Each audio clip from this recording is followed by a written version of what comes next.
కొంత ఎన్ఫోర్స్ చేయొచ్చు. ఎన్ఫోర్స్ చేయడం అంటే ప్రభుత్వ వ్యవస్థల ద్వారా, యంత్రాంగం ద్వారా దాన్ని అమలు చేయొచ్చు. అందరికీ ఓటు హక్కు ఇవ్వటం, రిజర్వేషన్లు ఇవ్వటం, ఇటువంటి అనేక పనులు చేయడం ద్వారా వాటిని కొంత ఎన్ఫోర్స్ చేయొచ్చు. సామాజిక ప్రజాస్వామ్యం అనేది పూర్తిగా ప్రభుత్వ యంత్రాంగము, ప్రభుత్వ వ్యవస్థలు మాత్రమే ఎన్ఫోర్స్ చేయగలిగేవి కాదు. అది సమాజంలోనే ఆ ప్రజాస్వామిక వాతావరణం ఉండాలి, రావాలి. ఆ ప్రజాస్వామ్య వాతావరణం కోసం ఎవరికైతే ఆ ప్రజాస్వామ్యం అవసరమో ఆ సెక్షన్స్ పోరాడాలి. ఆ సమాజంలో జరిగే ఆ ఘర్షణ నుంచే సామాజిక ప్రజాస్వామ్యం అనేది వస్తుంది. అందుకే అంబేద్కర్ తను రాజ్యాంగాన్ని రాసిన తర్వాత రాజ్యాంగం పట్ల ఆయన చాలా సంతృప్తి ఉంది. అట్ ద సేమ్ టైం ఉన్న ఒక అసంతృప్తి ఏంటంటే, ఇవి ఎన్నున్నప్పటికీ దేశంలో సామాజిక ప్రజాస్వామ్యం లేకపోతే ఇవన్నీ నిష్ప్రయోజనము, పెద్దగా ఫలితాన్ని సాధించవని అన్నారు ఆయన. ఆ సామాజిక ప్రజాస్వామ్యం ఎట్లా రావాలి మన దేశంలో అని ఆలోచించినప్పుడు రాజ్యాంగాన్ని ఒక స్టాటిక్ పత్రంగా కాకుండా, ఒక శిలాశాసనంగా కాకుండా, అది ఒక ఇవాల్వింగ్ డాక్యుమెంట్గా చూడాలా, లేదంటే అది దాన్ని ఒక టెక్స్ట్గా మాత్రమే చూడాలా, లేకపోతే దాని స్ఫూర్తిని తీసుకోవాలా అని రెండో ఆలోచించాల్సిన అవసరం ఉంది. సామాజిక న్యాయం కోసమైనా ఏ న్యాయం కోసమైనా రాజ్యాంగ రచయితలు బాబాసాహెబ్ అంబేద్కర్ ఆధ్వర్యంలో జరిగిన రాజ్యాంగ రచన ఏ స్ఫూర్తితో రాజ్యాంగాన్ని చెప్పిందో ఆ స్ఫూర్తిని మనం అర్థం చేసుకోవాలి. ఆ స్ఫూర్తిని అర్థం చేసుకోకుండా కేవలం ఆ మాటలని మనం వల్లెవేసినంత మాత్రాన, ఆ మాటల్ని మనం మననం చేసినంత మాత్రాన ఆ ఫలితం ఉండదు. ఉదాహరణకి మనం దేశంలో జరుగుతున్న విషయాలను చూస్తున్నాం. ఏ రాజ్యాంగం మన ప్రాథమిక హక్కుల్ని ఇచ్చిందో అదే రాజ్యాంగాన్ని అడ్డం పెట్టుకుని చాలా తీవ్రమైన నల్ల చట్టాలని రకరకాల ప్రభుత్వాలన్నీ అమలు చేస్తూ వచ్చాయి. వాళ్ళ మన మానవ హక్కులని, పౌర హక్కుల్ని దాన్ని కనీస స్థాయికి కుదించడానికి కూడా వాళ్ళు అదే రాజ్యాంగాన్ని అడ్డు పెట్టుకుంటున్నారు. ఏదైతే రాజ్యాంగంలో కుల, మత, రకరకాల పరిగణనల రీత్యా వివక్ష ఉండకూడదన్న దాంట్లో పౌరసత్వ చట్టంలో ఒక మతాన్ని మాత్రం ఎక్స్క్లూడ్ చేశారు. అంటే రాజ్యాంగంలో వాళ్ళు ఏం చేస్తారు, వాళ్ళకి అనుకూలమైన అన్వయాన్ని ఇస్తున్నారు. దాన్ని ఎట్లా మనం ఫైట్ చేయగలమంటే రాజ్యాంగం యొక్క ఒరిజినల్ స్ఫూర్తి ఏంటో మనం తెలుసుకొని ఆ స్ఫూర్తిని మనం ప్రచారం చేయడం ద్వారా, మనం దాన్ని చర్చించుకోవడం ద్వారా, పదే పదే చెప్పడం ద్వారా, వాళ్ళు చెప్తుంది రాజ్యాంగానికి దురన్వయం, సరైన అన్వయం కాదు, మనం చెప్పేదే అన్వయం. రాజ్యాంగం ఆదేశ సూత్రాల్లో చాలా చెప్పింది. ఆర్థిక అసమానతను తగ్గించడం కోసం పని చేయాలి. ప్రభుత్వం చేయాల్సిన ముఖ్యమైన పనుల్లో అదొకటి. మరి ఆ ప్రభుత్వం ఆ పని చేస్తుందా? గత 30 సంవత్సరాలుగా ముఖ్యంగా గత 10 సంవత్సరాలుగా దేశంలో ఆర్థిక అంతరాలు ఎంత తీవ్రంగా పెరుగుతున్నాయో మనం చూస్తున్నాం. ఆ పని చేయట్లేదు. కానీ ఆదేశ సూత్రాలు చెప్పారు కాబట్టి నేను ఉమ్మడి పౌర స్మృతిని వెంటనే అమలు చేస్తూ ఉంటుంది. అంటే తనకు అనుకూలమైంది అమలు చేస్తుంది. దాని ఎందుకోసం ఆ ఉమ్మడి పౌర స్మృతిని కూడా, ఉమ్మడి పౌర స్మృతి అనే దాన్ని అంబేద్కర్ ఎట్లా అర్థం చేసుకున్నారు, జాతీయోద్యమ పెద్దలు ఎట్లా అర్థం చేసుకున్నారు, ఆ అర్థంలో కాకుండా ఇవాళ వాళ్ళ రాజకీయ ప్రయోజనాల కోసం ఆ ఉమ్మడి పౌర స్మృతిని దాన్ని పుష్ చేయడానికి ప్రయత్నిస్తున్నారు. మన సామాజిక సమానత్వం సాధించడానికి ప్రభుత్వం ద్వారా ఎన్ఫోర్స్ చేసే పనులు అనేక ఉంటే, సమాజంలో జరిగే ఒక విలువల ఘర్షణ, విలువల వినిమయం ద్వారా జరిగే పనులు కులాంతర వివాహాలు, మతాంతర వివాహాలు. మతాంతర వివాహాన్ని ప్రభుత్వం ప్రోత్సహించాలి కదా. ప్రోత్సహించి ఒక మత సమానత్వాన్ని, కుల సమానత్వాన్ని, సెక్యులర్ సమాజాన్ని తీసుకొచ్చే ప్రయత్నం చేయాలి. ఇవాళ దేశంలో దాదాపు 20 రాష్ట్రాల్లో మతాంతర వివాహాల్ని క్రిమినలైజ్ చేస్తూ చట్టాలు వచ్చాయి. అంటే రాజ్యాంగాన్ని వాళ్ళు వేరే ఇంకోటి ఏదో చూపించి అంటే రాజ్యాంగం మనల్ని రక్షిస్తుందని మాట నిజమే, కానీ రాజ్యాంగాన్ని మనం రక్షించాల్సిన బాధ్యత ఉంది. ఒక రాజ్యాంగాన్ని మనం ఎట్లా రక్షించాలంటే, రాజ్యాంగానికి నువ్వు చెప్తున్న అర్థం తప్పు. నువ్వు మతాంతర వివాహాలని దేశానికి ప్రమాదం అని చెప్తున్నావు. పోనీ నీకు నిజంగా క్రిమినలైజ్ అయిన సందర్భాల్లో నువ్వు జోక్యం కలిగించుకోవాలంటే, దేశంలో అనేక పరువు హత్యలు జరుగుతున్నాయి. కులాంతర వివాహాలు జరుగుతున్నప్పుడు అనేక పరువు హత్యలు జరుగుతున్నాయి. అనేక చోట్ల అగ్ర కులాల వాళ్ళు, కింది కులాల వాళ్ళు, ఎవరైతే వాళ్ళు, పిల్లవాడైతే పిల్లవాడు, అమ్మాయి అయితే అమ్మాయి వాళ్ళ మీద దాడులు చేస్తున్నారు. వాటిని నిరోధించడానికి ఒక చట్టం అన్న తీసుకొచ్చావా? వాటిని అడ్రస్ చేసి ఒక చట్టం కూడా తీసుకురాకుండా మతాంతర వివాహాల మీద మాత్రమే గురిపెట్టడంలో ఉద్దేశం ఏంటి? నాకు ఆ ఉద్దేశం ఏంటో మనకు స్పష్టమే. అంటే రాజ్యాంగం అనేది దాన్ని రాజ్యాంగాన్ని మొదలు మారుస్తారేమో, వీళ్ళు వచ్చిన తర్వాత రాజ్యాంగాన్ని మారుస్తారేమో అని మనందరం భయపడ్డాం. వాళ్ళు రాజ్యాంగాన్ని మార్చకుండానే రాజ్యాంగం యొక్క స్పిరిట్ని అపహరించుకొని మళ్ళీ మభ్యపెట్టే ప్రయత్నం చేస్తున్నారు.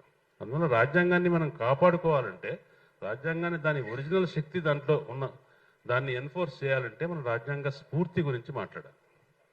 రాజ్యాంగ స్ఫూర్తి ఏంటి? రాజ్యాంగ స్ఫూర్తి ఎందుకు మనం అక్షరాల ప్రకారమే దాంట్లో రాసిన దాని ప్రకారం వెళ్తే సమాన అవకాశాలు కల్పించడమే గొప్ప విషయంలాగా అనిపిస్తుంది. కానీ రాజ్యాంగం సమాన అవకాశాలు కల్పించడం గురించి మాత్రమే పట్టించుకోలేదు. సమాన అవకాశాల వల్ల మాత్రమే సమానత్వం రాదు, సమాన ఫలితాలు కూడా రావాలి.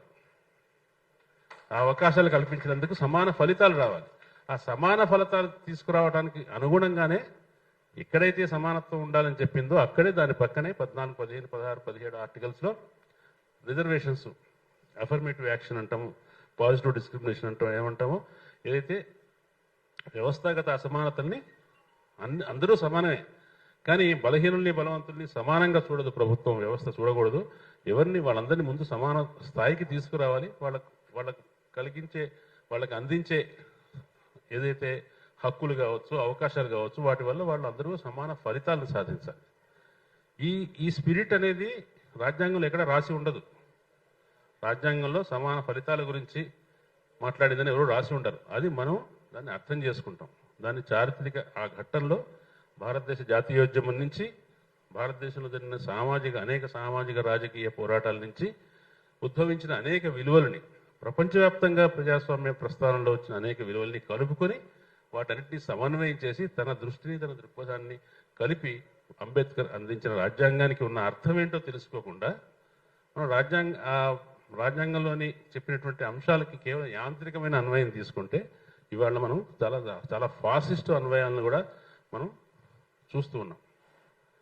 వాటిని మనం రాజ్యాంగాన్ని రక్షించుకోవాలి, రాజ్యాంగ పోరాటం చేయాలి అంటే అర్థం ఏంటంటే రాజ్యాంగానికి తిరిగి దాని అర్థాన్ని మనం ఇవ్వాలి, దాని అర్థాన్ని నిలబెట్టాలి. ఆ అర్థాన్ని దాని నుంచి తీసేసి వేరే అర్థాన్ని తీసుకొచ్చారు. ఇవాళ మన పౌరసత్వ చట్టం కానివ్వండి, లవ్ జిహాద్ చట్టం కానివ్వండి, ఇవాళ కొత్తగా మన ఆదివాసీల కోసం ఒక మేలు చేయడానికి చేసిన చట్టాన్ని ఒక నేరపూరిత చర్యలాగా మాట్లాడటం కానివ్వండి, ఇవన్నీ చూస్తే మనలో రాజ్యాంగ విలువలు ఏవైతే ఉన్నాయో వాటిని తొలగించే ప్రయత్నం, వాటిని ఓడించే ప్రయత్నం వ్యవస్థ వైపు నుంచి జరుగుతుందని మనకు అర్థమవుతుంది. కాబట్టి రాజ్యాంగం అనేది ఒక స్థిరపత్రం కాదు. ద సేమ్ టైం దానికి ఏ అన్వయం పడితే అన్వయం చేసేంత తేలికపాటి పత్రము కాదు. రాజ్యాంగం కాలంతో పాటు మారుతుంది. It's lively document. అది సమాజంతో పాటు మారుతుంది. సమాజంతో మారుతుంది కాబట్టి ఒకప్పుడు జీవించే హక్కు మాత్రమే చెప్పారు. ఇవాళ జీవించే హక్కు యొక్క అన్వయం ఎంత పెరిగింది. ఇవాళ నివాస హక్కు, గౌరవప్రదంగా జీవించే హక్కు అనే దాన్ని మనం విస్తరించి గౌరవప్రదంగా జీవించే హక్కు గురించి మాట్లాడుతున్నాం.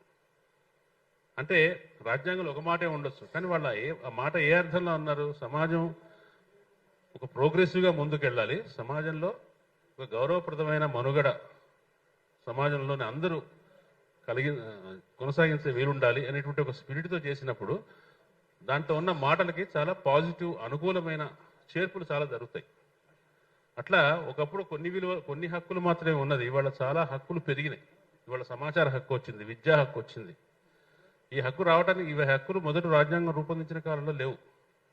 అంటే రాజ్యాంగంలో ఉన్న వాటిని మరింత విస్తరించుకుంటూ మనం వెళ్ళాం. అట్లా పాజిటివ్ విస్తరణ జరుగుతూ ఉండాలి.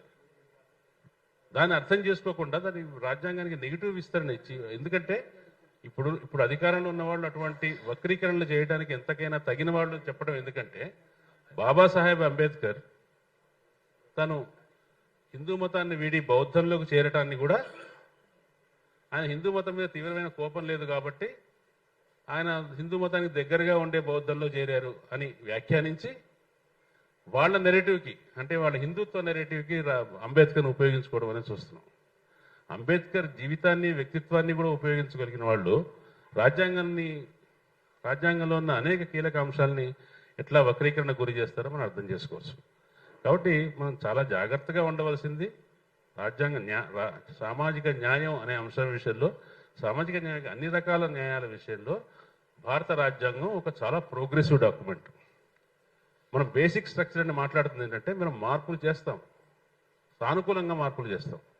మౌలికమైన రాజ్యాంగ వ్యవస్థ, రాజ్యాంగ నిర్మితి, రాజ్యాంగ చట్టం అంటామే, ఆ చట్టం పరిధి లోపడి దాన్ని విస్తరించుకుంటూ పోతాం.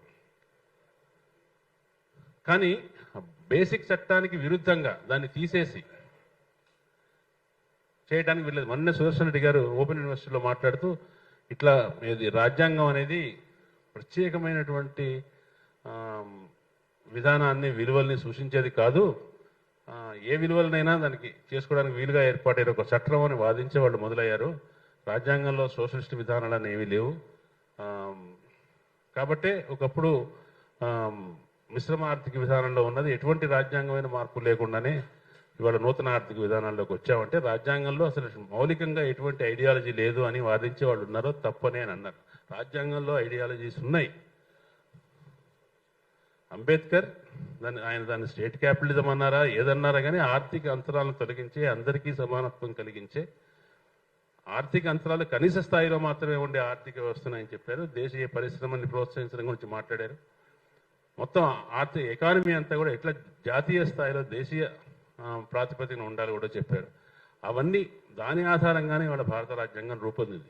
భారత రాజ్యాంగాన్ని ఇవాళ అట్లా కాకుండా ఇది ఈ గ్లోబలైజేషన్కి, మల్టీనేషనల్ కార్పొరేషన్స్కి అనుకూలమైందని, భారతదేశంలో కుల వ్యవస్థకు అనుకూలమైందని ఇంకో రకంగా ఇట్లా మనం చెప్పి మభ్యపెట్టే ప్రయత్నం జరుగుతున్నప్పుడు మనం దానిలో అలర్ట్గా ఉండాలి. అట్లా మభ్యపెట్టడం రాజ్యాంగంలోని అంశాలకు వేరే అన్వయాలు ఇవ్వటం అంటే అర్థం ఏంటంటే మన హక్కుల్ని తీసేయటం. వేరే అన్వయాన్ని మనం యాక్సెప్ట్ చేస్తున్నామంటే, వేరే అన్వయాన్ని మనం తీసుకుంటున్నామంటే అర్థం ఏంటంటే మనకి ఇప్పటికే ఉన్న హక్కుల్ని కోల్పోతున్నట్టు లెక్క. కాబట్టి రాజ్యాంగాన్ని చదవాలి. రాజ్యాంగ పీఠికను పదే పదే మనం బయటికి చదవాలి, ఉద్యమంలాగా చదవాలి. అట్ ద సేమ్ టైం రాజ్యాంగ పీఠిక, రాజ్యాంగం యొక్క స్ఫూర్తిని ఎక్కడా మర్చిపోకూడదు. రాజ్యాంగ స్ఫూర్తిని కనుక రాజ్యాంగ సంస్కృతిని పెంపొందించాలి. రాజ్యాంగ నైతికత పాలకుల్లోనూ ప్రభుత్వ యంత్రాంగంలోనూ ఉండాలి. రాజ్యాంగ సంస్కృతి ప్రజల్లో ఉండాలి. ఇట్లా ఉన్నప్పుడు మాత్రమే మనం ఎంతో కష్టపడి సాధించుకున్న స్వాతంత్ర్యం, ఆ స్వాతంత్ర్యానికి అనుబంధంగా వచ్చినటువంటి రాజ్యాంగ పత్రం, అవి రెండు సార్థకంగా ఉంటాయి.